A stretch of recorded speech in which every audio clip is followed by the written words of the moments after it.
What if I told you there's a river spirit so powerful, it's said to control the waters, protect its people, and even cause massive floods when angered? This isn't just a myth, it's the legend of Nyami Nyami, the serpent god of the Zambezi River. But here's the thing, what if Nyami Nyami isn't just a story? What if there's more to this ancient tale that even the Tonga people don't fully understand?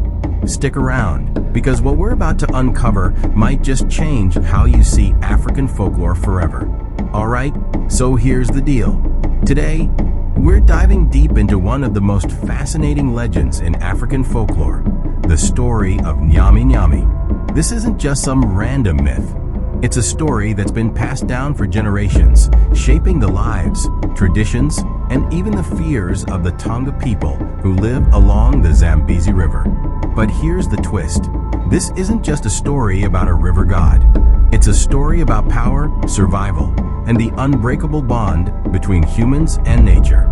And trust me, by the end of this, you'll see why this legend is so much more than just a tale. Now let's get one thing straight. The Zambezi River isn't just any river.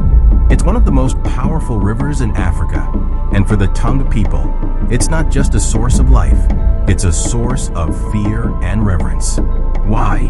Because they believe the river is home to Nyami Nyami, a serpent-like spirit who controls the waters. But here's the problem. What happens when modern development clashes with ancient beliefs?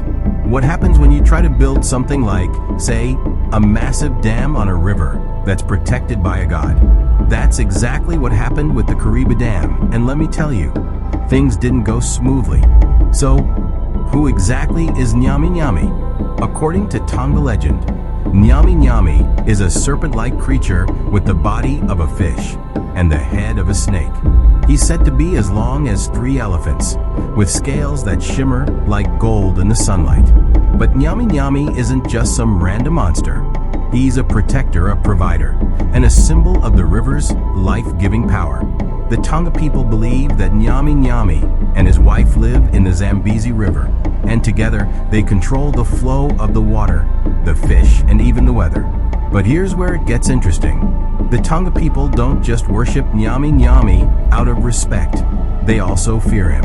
Why? Because when Nyami Nyami is angry, bad things happen. Really bad things. Like floods that wipe out entire villages, or droughts that leave the land barren. And according to legend, Nyami Nyami doesn't just get angry for no reason. He gets angry when people disrespect the river or try to disrupt its natural flow. Which brings us to the Kariba Dam. In the 1950s, the colonial government decided to build a massive hydroelectric dam on the Zambezi River. The goal was to provide electricity and boost the economy. But there was one big problem. The dam would flood the valley where the Tonga people lived, forcing them to leave their ancestral lands. And, of course, it would disrupt the natural flow of the river, something that Nyami Nyami wouldn't take lightly. The Tonga people warned the builders about Nyami Nyami, but their warnings were ignored. And guess what happened next? Disaster. During the construction of the dam, the river flooded multiple times, destroying equipment and killing workers. Some people even claimed to see a massive serpent-like creature in the water, which they believed was Nyami Nyami himself. But the most chilling part? After the dam was completed, the Tonga people noticed something strange.